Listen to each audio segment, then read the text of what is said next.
മോദി തന്നെ ഇന്ത്യ ഭരിക്കും. പിണക്കമെല്ലാം മറന്ന് ശിവസേന കൂടുതൽ അടുക്കുന്നു. നരേന്ദ്രമോദി വീണ്ടും പ്രധാനമന്ത്രിയാകണമെന്ന് ഉദ്ധവ് താക്കറെ.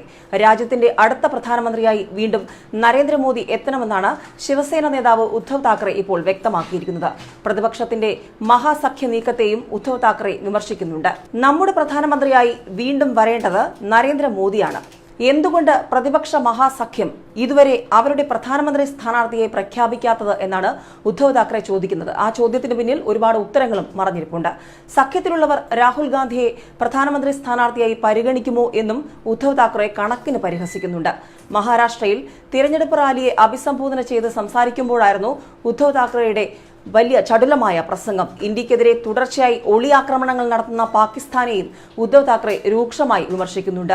3 ഘട്ടമായിട്ടാണ് മഹാരാഷ്ട്രയിൽ തിരഞ്ഞെടുപ്പ് നടക്കുന്നത്. ഏപ്രിൽ 10, 17, 24 തീയതികളിലാണ് ഇവിടെ വോട്ടെടുപ്പ്. അത് മുൻകൂട്ടി കണ്ടുള്ള വലിയ ചരടുവലികളാണ് ഇപ്പോൾ നടക്കുന്നത്. ലോക്സഭാ തിരഞ്ഞെടുപ്പിൽ മഹാരാഷ്ട്രയിൽ ബിജെപിയും ശിവസേനയും ഒരുമിച്ച് മത്സരിക്കും. ബിജെപി ദേശീയ അധ്യക്ഷൻ അമിത്ഷായും ശിവസേന തലവൻ ഉദ്ധവ് താക്കറെയും മുംബൈയിൽ നടത്തിയ ചർച്ചയിൽ അത് തീരുമാനമായിരുന്നു. ലോക്സഭയിലേക്ക് ബിജെപി 25 സീറ്റിലും ശിവസേന 23 സീറ്റിലും മത്സരിക്കാൻ ധാരണയായെന്ന് അമിത്ഷാ, ഉദ്ധവ് താക്കറെ, മുഖ്യമന്ത്രി ദേവേന്ദ്ര ഫട്നാവിസ് എന്നിവർ നേരത്തെ അറിയിച്ചിരുന്നു. നിയമസഭാ തെരഞ്ഞെടുപ്പിലും ഇരു പാർട്ടികളും ഒരുമിച്ച് മത്സരിക്കും. നിയമസഭയിലേക്ക് സീറ്റുകൾ തുല്യമായി തന്നെയായിരിക്കും വീതിക്കുക. 48 ലോക്സഭാ സീറ്റുകളാണ് നിലവിൽ മഹാരാഷ്ട്രയിലുള്ളത്.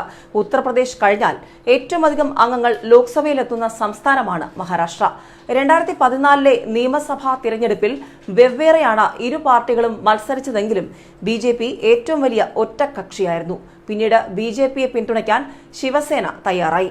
ഈ വർഷം ഒക്ടോബറിലാണ് സംസ്ഥാന നിയമസഭയുടെ കാലാവധി അവസാനിക്കുന്നത്. അതായത് നേരത്തെ വലിയ പിണക്കത്തിലായിരുന്ന ശിവസേന, നേരത്തെ വെവ്വേറെയായി മത്സരിച്ചവർ ബിജെപിയും ശിവസേനയും വീണ്ടും കൈകൊടുക്കുമ്പോൾ പലപ്പോഴായി ഒളിഞ്ഞും തെളിഞ്ഞും പ്രധാനമന്ത്രി നരേന്ദ്രമോദിയെ വിമർശിച്ചിരുന്ന ശിവസേനയും ഉദ്ധവ് താക്കറെയും ഇപ്പോൾ നിലപാട് മയപ്പെടുത്തിയിരിക്കുന്നു. കൂടുതൽ മോദിക്ക് അനുകൂലമായി പറഞ്ഞിരിക്കുന്നു. നരേന്ദ്രമോദി തന്നെയാണ് ഇന്ത്യ ഭരിക്കേണ്ടത്, മോദി തന്നെയായിരിക്കണം വീണ്ടും ഇന്ത്യയുടെ പ്രധാനമന്ത്രിയാകേണ്ടത്. അതേസമയം രാഹുലിനെ രൂക്ഷമായി ആക്രമിക്കുകയും പരിഹസിക്കുകയും ഒക്കെ ഉദ്ധവ് താക്കറെ ചെയ്യുമ്പോൾ അത് നൽകുന്ന സന്ദേശം മറ്റൊന്നുമല്ല. മഹാരാഷ്ട്രയിൽ ബിജെപി ശിവസേന സഖ്യം ഇത്തവണയും മിന്നിക്കും. നിയമസഭാ തെരഞ്ഞെടുപ്പിലുണ്ടായ ചില അസ്വാരസ്യങ്ങൾ അതുണ്ടായിരുന്നു. അത് പലപ്പോഴായി മറനീക്കി പുറത്തും വന്നിരുന്നു.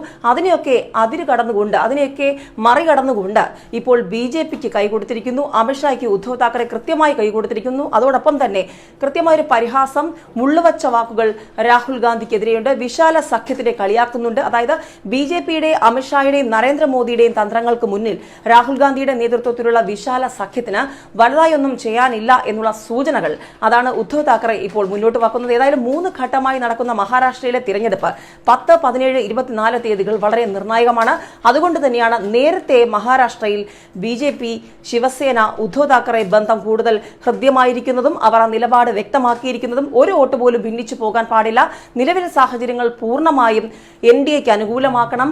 ആ അനുകൂല ഘടകം എങ്ങനെ പ്രയോജനപ്പെടുത്താം, അത് വോട്ടർമാർക്കിടയിലേക്ക് എങ്ങനെ എത്തിക്കാം എന്നത് മുൻകൂട്ടി കണ്ടുകൊണ്ട് തന്നെയാണ് ഇപ്പോൾ ശിവസേനയും ബിജെപിയും ഒന്നുകൂടി കൈകോർത്തുകൊണ്ട് ലോക്സഭാ തെരഞ്ഞെടുപ്പിലേക്ക് ഇറങ്ങുന്നത്.